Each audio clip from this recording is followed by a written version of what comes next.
Hello investor, welcome back to Esbright the art of investing. So सबसे पहले Nifty 50 की जगह आज हम टाटा मोटर्स का स्टडी करेंगे, क्योंकि टाटा मोटर्स में यहाँ पे बड़ी न्यूज़ है कि इन्होंने जो भी इनका बिजनेस था, ठीक है, टाटा मोटर्स का पैसेंजर व्हीकल और कमर्शियल व्हीकल को इसका अभी डीमर्ज होने वाला है, जिसकी कि रिकॉर्ड डेट है यहाँ पे 1 अक्टूबर, ठीक है।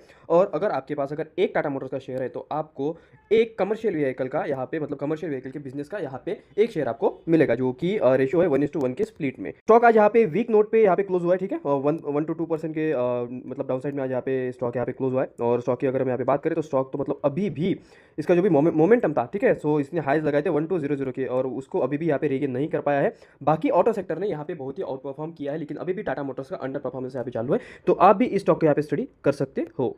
निफ्टी 50 की अगर हम बात करें तो जैसा कि मैंने आपको बोला था, डब्ल्यू पैटर्न के हिसाब से आपको 25,500 से लेकर 600 के यहाँ पे लेवल्स को यहाँ पे एक्सपेक्ट करना चाहिए। और जैसा कि कल यूएस के फेड की यहाँ पे मीटिंग हुई थी, ठीक है, उन्होंने यहाँ पे 25 बेसिस पॉइंट्स का यहाँ पे रेट कट किया है, जो कि प्रीटी मच एक्सपेक्टेड था, और मार्केट में ये न्यूज़ पहले से ही ऑलरेडी मतलब फैक्टर इन हो गई थी।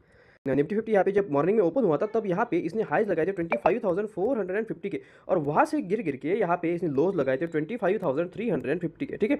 तो buy on rumour and sell on news का जैसा मतलब अभी कारोबार यहाँ पे चल रहा था आज निफ्टी 50 में, तो ये बात आपको पता होनी चाहिए थी। और उसके बाद निफ्टी 50 की अगर हम बात करें तो 25,500 के लेवल्स आपको यहाँ पे मतलब तो आ ही गए हैं, ठीक है, और सिर्फ अभी बाकी है 25,600 के लेवल्स, ठीक है।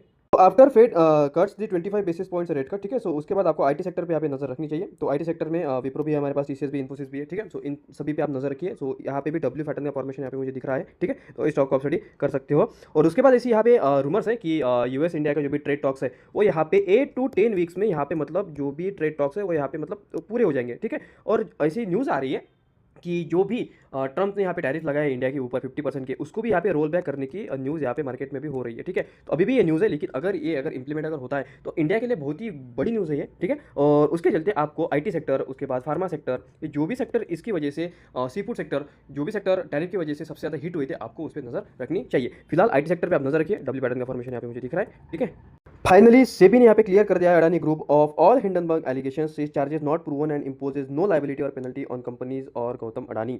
पैसा हो तो क्या कुछ नहीं हो सकता भाई साहब, ठीक है। तो जो भी यहाँ पे एलिगेशन लगे थे from the side of Hindenburg, उसको यहाँ पे सेबी ने क्लीन चिट दे दी है और बोला कि ये जो भी सभी के सभी एलिगेशन है वो यहाँ पे टोटली बेसलेस है, ठीक है। तो अडानी का जादू सभी तरीके से यहाँ पे इफेक्टिव हो गया है, ठीक है, सभी के ऊपर भी। तो आपको अडानी के सभी स्टॉक पे यहाँ पे नजर रखिए। अडानी का पोर्ट है, ठीक है, उसके बाद अडानी पावर है, ठीक है, तो इन सभी पे आप यहाँ पे नजर रखिए। एफआईडीएस की अगर हम बात करें तो एफआईएस ने आज यहाँ पे बाइंग की है, ठीक है, 366 करोड़ के डीआईएस की, तो मतलब बाइंग बहुत दिनों से यहाँ पे चल रही है। तो फाइनली एफआईएस ने बाइंग करना स्टार्ट कर दी है, और वो भी थोड़ी यहाँ पे बाइंग करना स्टार्ट कर दिया है। सो ऐसे मार्केट की कंप्लीट एनालिसिस कमेंट करके बताना कैसे लगी, लग रहा चलो तो फॉलो जरूर करना। Thank you.